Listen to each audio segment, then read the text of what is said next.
Hey everyone, up at the shop on Saturday, wrapping up a few things. Figured I would show you guys what we did on Steve-O's Cadillac this week to get his brakes working. If you remember in the last video, we had 9 inch-pounds of vacuum. So I put an electric vacuum pump in the car. That's this right here. Now it makes 21 inch-pounds of vacuum. We have power brakes again.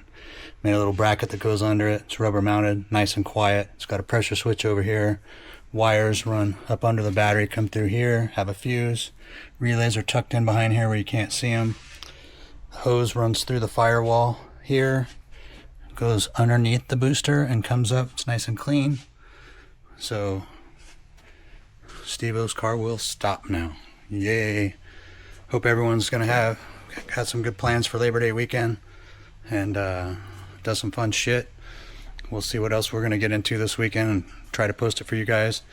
If you do something fun, post in the comments below and let us know what you're doing.